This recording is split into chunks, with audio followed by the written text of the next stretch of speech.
और मध्य प्रदेश कांग्रेस में इन दिनों सियासी संकेत शब्दों से ज्यादा हाव भाव और मंचीय घटनाओं से दिए जा रहे हैं। पहले हरीश चौधरी के साथ सामने आई असहज तस्वीरें और अब भरे मंच पर जीतू पटवारी के इशारे पर दिग्विजय सिंह का कुर्सी छोड़कर खड़ा हो जाना कई राजनीतिक सवाल खड़े कर रहा है। ये दो अलग अलग तस्वीरें आपको हम दिखा रहे हैं। देखिए, पहली तस्वीर आप देखिए जहां हरीश चौधरी के साथ की वो तस्वीर जब हरीश चौधरी दिग्विजय को इग्नोर कर रहे हैं और जिस लहजे में, जिस भाषा में, जिस व्यवहार से वो बातें करते नजर आए हैं, उस पर भी कई सवाल खड़े हुए थे। दिग्विजय सिंह के समर्थक नाराज हो गए थे।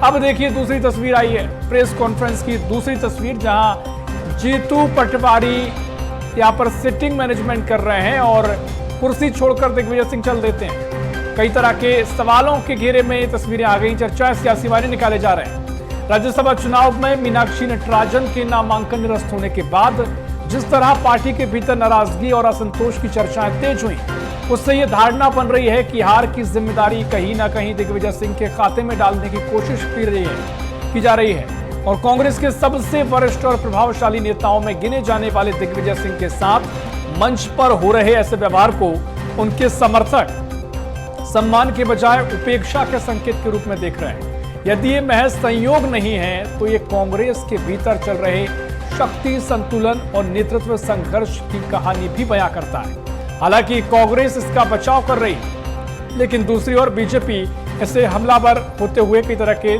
निशाने भी साध रही।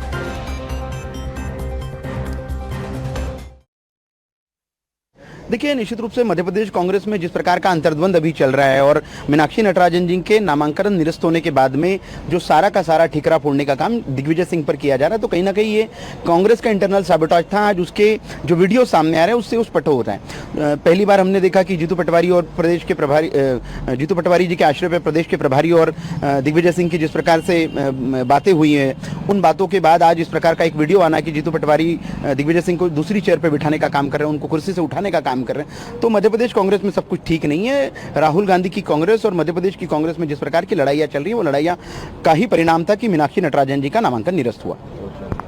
अपमान तो किसी भी नेता का, किसी वरिष्ठ नेता का कांग्रेस के कार्यकर्ता सहन नहीं करेंगे। लेकिन मैं समझता हूं कि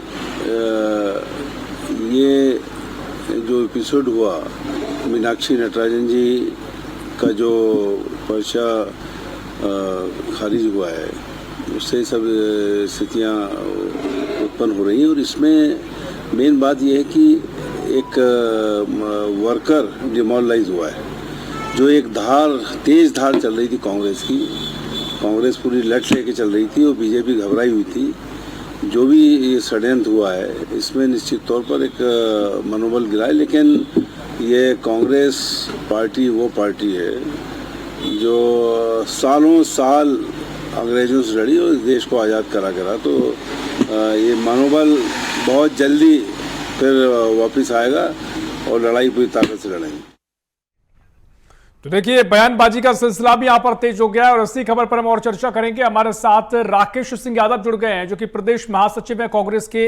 राकेश सिंह यादव जी, बहुत स्वागत है आपका बीएसटीवी में। और ये जो तस्वीरें देखने को मिली हैं, पहले हमने देखा कि हरीश चौधरी जी की तस्वीरें सामने आई थी, अब ये दूसरी तस्वीर सामने आई है। और सियासत में तस्वीरों के कई मायने होते हैं, राजनेताओं के व्यवहार के अपने मायने होते हैं, बयानों के अपने मायने होते हैं। अब इन तस्वीरों को देखकर बीजेपी कह रही है कि यहां पर दिग्विजय सिंह के साथ उस तरह का रवैया व्यवहार किया जा रहा है जो कि उनको दर्शा रहा है कि सारी जिम्मेदारी जो घटनाक्रम पिछले दिनों हुआ नामांकन रद्द होने का उनकी थी और कहीं ना कहीं उन पर सवाल खड़े हुए हैं। आप इसे किस तरह से देखते हैं?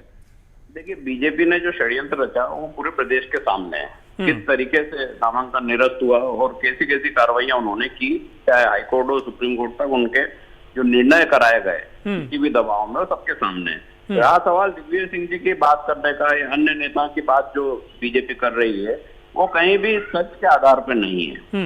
क्योंकि ये व्यवस्थाओं की एक कमी रही है। कहीं ना कहीं जो कुर्सी का मामला है, जो वीडियो चल रहे हैं, जो बातचीत चल रही है, वो एक पीसीसी का एक कैडर होता है जो सारे मंच की व्यवस्था जमाता है। कुर्सी पे निर्धारित रहता है कौन कहाँ बैठेगा, पहले से तय किया जाता है। तो निश्चित तौर पर ये चूक तो रही है, जिसकी वजह से बीजेपी आज वो वीडियो वायरल कर रही है।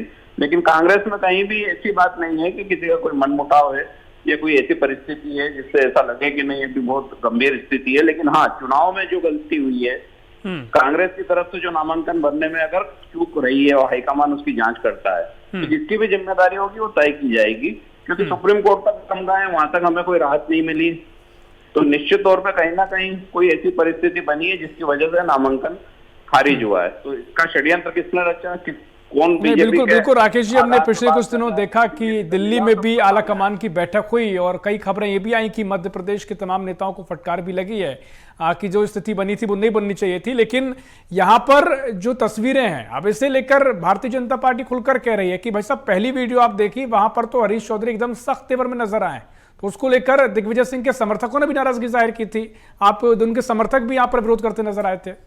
देखिए, बहुत साफ बात है, दिग्विजय सिंह जी सर्वमान्य नेता हैं, कमलनाथ जी सर्वमान्य नेता है, अजीत सिंह जी, कमलेश्वर पटेल जी, अरुण यादव जी, कांति भूरिया जी, जितने भी हमारे नेता हैं, जितने भी वरिष्ठ नेता हैं वो सर्वमान्य नेता हैं, उनकी बात को नजरअंदाज कर ही नहीं सकते और संभव भी नहीं है। रहा सवाल ये जो पूरा घटनाक्रम चल रहा है इसमें दोषी कौन है, तो ये हाईकमान के नॉलेज में वही तय करेंगे कि किसकी क्या जिम्मेदारी थी और किसने कितनी अपनी जिम्मेदारी निभाई है, क्योंकि जो नामांकन रद्द हुआ है उसमें भी जिम्मेदारी तय होना है, चाहे पीसीसी अध्यक्ष हो या अन्य नेता हो, या किसकी जिम्मेदारी थी कि सारा कार्रवाई आपको वरिष्ठ वकीलों की देखरेख में करना थी, आपने नॉमिनी उसमें नहीं भरा, उसके लिए जिम्मेदार कौन है, क्यों नहीं भरा, उसका जवाब क्या है, ये सब चीजों की बात तो है। बीजेपी तो षड्यंत्र करेगी, सबको मालूम था, वो तो कोशिश ये करेगी कि आपके क्रॉस वोट हो, सारे पैसे से खरीदने की सब कुछ करेगी, तो पहले से पता था।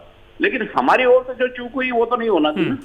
हाँ, बीजेपी जो कर रही थी वो तो सबके सामने जा रहा था। देखिए, बड़ी बड़ी महत्वपूर्ण बात आप कह रहे हैं, क्योंकि इससे पहले हमने कई चर्चाएं की, ये बात भी शायद कहीं स्वीकारी नहीं गई कि जो हमसे चूक हुई है, ठीक है, तमाम चीजों को देखने को मिला है। जी, ये बहुत स्पष्ट है कि कहीं ना कहीं कोई चूक है, वरना राहत आपको कानूनन कहीं तो मिलती है। अगर आज मैं ही बोलता रहूंगा कि नहीं मैंने कोई चूक नहीं की, तो फिर हाई कोर्ट, सुप्रीम कोर्ट, कहीं तो आपको इमीडिएट राहत मिलती कानून के दायरे में, भारत के संविधान के दायरे में।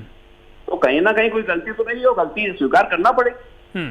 वो गलती किसके कहने पे हुई है, क्या बीजेपी के कहने पे हुई है, या कहीं तो किसी ने मैनिपुलेट करा है? ये जांच हाईकमान करेगा और जो जिम्मेदार होगा उसको कड़ी से कड़ी सजा मिलना ही चाहिए, क्योंकि कांग्रेस के आम कार्यकर्ता का जो मनोबल टूटा है उसको खड़ा करना एक नैतिक जिम्मेदारी हर कांग्रेस के नेता की। नहीं, देखिए, ठीक है, संगठन के लिहाज से वाकई में आपकी महत्वपूर्ण बात है, लेकिन अब ऐसे में तमाम तरह के मनोबल गिरने की बात पीसी शर्मा साहब भी कह रहे थे कि मनोबल गिरा है, लेकिन कांग्रेस पार्टी पुरानी पार्टी है, आगे फिर खड़े होंगे।